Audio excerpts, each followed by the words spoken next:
Hey everybody, and welcome back to Sip and Talk. So you know how we always say we like to get right into it? Well, this time, I kind of want to share something before we get all serious. Yeah. And don't judge me, but this morning, my dog had this whole standoff with a dust bunny. I am not even kidding. It was epic. Dust bunnies, the worthy adversary. You gotta respect that. I know, right?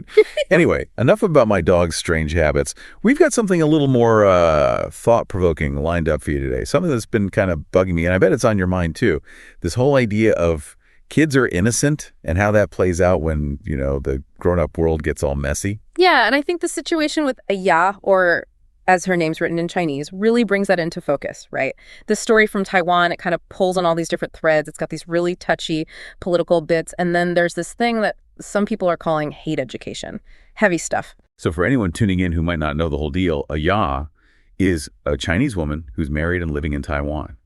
And the thing that's causing so much friction is that she's apparently teaching her kid, who's just 7 or 8 years old, to support Taiwan becoming part of mainland China. And get this, maybe even through military force, if you call it Ya.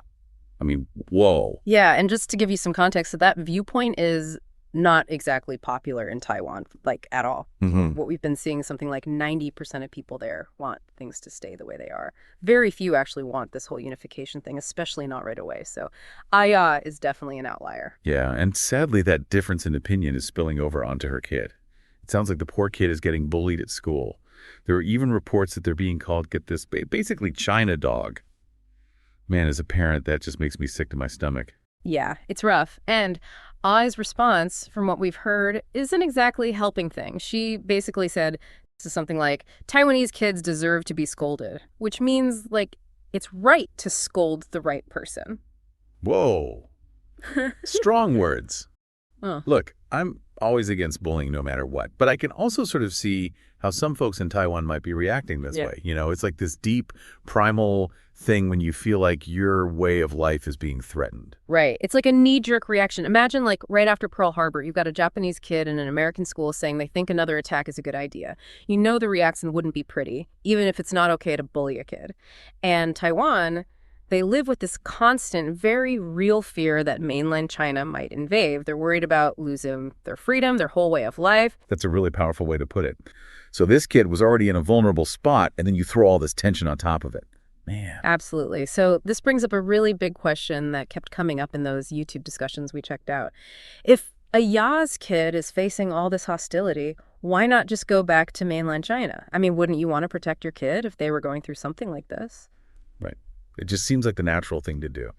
So we dug into some possible explanations, and there are a few things to consider. Some folks are saying that Taiwan might have better education, especially when it comes to critical thinking and being open to different ideas. That's something that's not always emphasized in mainland China from what we've heard. Yeah, Taiwan's education system is known for being a bit more freewheeling. Another theory, and this one gets a little more speculative, is that a Ya might have an ulterior motive, like some kind of political agenda to promote unification while she's in Taiwan. We even saw this phrase pop up, Hui Dek, which basically means for the recovery of Taiwan. Wow, recovery. Sounds pretty serious. And then there was this whole whisper campaign about spying, although nobody had any actual proof. That seems a bit far-fetched, though, right? It does, but the fact that people are even bringing it up tells you a lot about how much suspicion and mistrust there is swirling around this whole thing. But here's what really struck me. There are reports that the kid actually wants to go back to China. So you've got a yacht digging in her heels. That's got to be a tough situation for that family. And there was even this comment in that YouTube video that some people in mainland China actually want a Ya to come back, maybe because her actions are causing too much trouble and attention. It's almost like she's too extreme, even for some folks who agree with her on the whole unification thing. Right. Super interesting. And then there's this one detail that really stood out to me. Apparently, when a Ya was deported from Taiwan, she left her kid behind. That makes you think, was this really about her child's well-being? It just doesn't add up. It's all so strange. Okay, let's pull back for a sec and look at this from a slightly different angle. Education and nationalism. It's something we hear about a lot, especially in the context of China. So patriotic education in China, it's basically this huge systematic effort to instill really strong feelings of national pride and loyalty. From a super young age, kids are taught specific versions of history, like the Century of Humiliation, which was this period when China was basically getting pushed around by foreign powers. They also learn about the war against Japan. And these stories, they're told in a way that creates a really strong sense of national identity and sometimes even resentment towards other countries. So if you grow up with that kind of education like Yaya did, you can see how someone might develop some pretty intense feelings about China and Taiwan, right? Yeah. And they want to pass those beliefs down to their own kids. Absolutely. It becomes part of their identity, their whole worldview. And, the potential impact of this kind of education in China is something that's really worth thinking about. We might see China taking an even harder line on the world stage, especially when it comes to things like the Taiwan issue and those territorial disputes they've got going on. And inside China, well, there can be even less tolerance for different opinions. Like, if you criticize the government or even question those official narratives, you might be seen as unpatriotic, even dangerous. It's almost like it creates this bubble where the way they're taught to see the world doesn't necessarily match up with the reality of how things actually work out there, the global community, where everything is so interconnected and messy. Exactly. And get this, one of the sources we looked at called this whole education system a form of hate mobilization. They're basically saying it's designed to get people riled up against Japan, Taiwan, and the West, and that it's maybe a way to distract from problems that are happening inside China, like focus on the enemy out there instead of the problems in here. That's a heavy accusation, but it makes you wonder, how those stories are being told and what the real purpose might be. This whole idea of creating a victim mentality through these narratives, that doesn't sound very healthy for moving forward either. Not at all. When a country keeps focusing on past wrongs and blaming everyone else for its problems, it's really hard to build healthy relationships with other countries. And it makes it harder to, take responsibility and deal with your own internal stuff. So this brings up a huge question, and it's a tough one. If you grew up in a system like this, with all those nationalistic narratives, how do you break free? How do you escape those hate narratives and start thinking for yourself? How do you, wake up? That's the big question, isn't it? It sounds like an uphill battle, especially with all the information control in China. Oh, yeah, it's a huge challenge. First of all, you got to get past the censorship, the Great Firewall and all that. To even see different perspectives, people have to use things like VPNs to access websites that are blocked in China, like Google, YouTube, international news sites.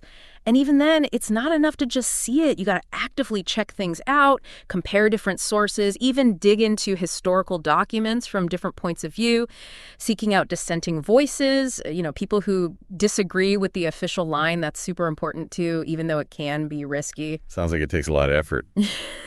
But wait, using VPNs is actually illegal in China, right? So people are putting themselves in danger just by trying to get a wider perspective. You got it. And a lot of people are scared, understandably. Plus, there's this whole idea that anything coming from outside China is automatically bias or propaganda. So even if they do get access, there can be this huge reluctance to believe it. Man, talk about an obstacle course.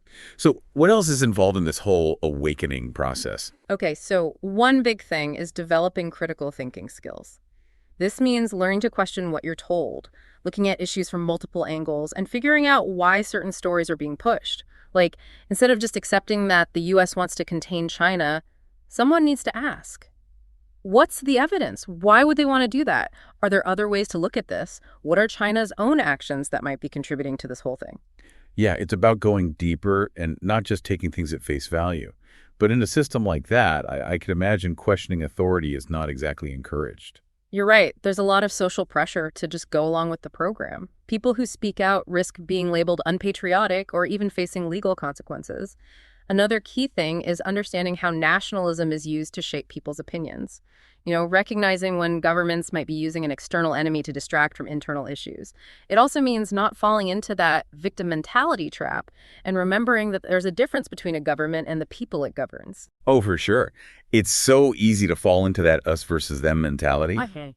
But it's important to remember that not everyone in a country thinks or acts the same way. 100%. And going against those mainstream nationalistic views, it can be so tough. It often means going against everything you've been taught and what everyone around you seems to believe. The last part of this process is about promoting independent thought in yourself and trying to, Gently nudge those around you. This could be through conversations, sharing different kinds of media, or even starting small groups where people feel safe to think for themselves. It's a gradual process, but every little bit helps. It's a long journey for sure. Yeah. Now, back to the child in this particular situation, this poor kid right in the middle of all this. What are the potential long-term effects on a child who's been raised with those strong nationalistic and maybe even hateful views, especially in a society with such different values? It's a tough question. And it's hard to predict what the long-term impact will be, but there's a chance this kid might have a tough time fitting into Taiwanese society. They might face isolation, maybe even experience internal conflict as they get exposed to other perspectives. That YouTube discussion mentioned this idea of being raised on oja, which literally means toxic milk. It refers to these deeply ingrained beliefs that can be so harmful and really tough to shake off. It's like this kid might need to go through a process of detoxification as they grow up. And, Oya being deported and leaving her child behind just highlights this one central question. Was this truly about her child's well-being, or was it something else entirely? It's a sad situation. Yeah, it makes you wonder if after being raised this way, the child might actually be better off in an environment where those ideologies are the norm, even if it means leaving Taiwan. That's a really good point. If this kid's whole upbringing has been within this very specific set of beliefs, then adjusting to a completely different environment could be super difficult. This situation just shows you how complicated it all is and the tough choices this kid might face in the future. So many layers to this whole thing, right? You've got a kid caught in the crossfire of political tensions, the massive influence of these different education systems and nationalistic narratives, and then this unbelievably difficult journey towards independent thought when you're surrounded by such strong ideological control. It just shows you how these big global issues can have really personal, even devastating impacts on individuals, especially kids.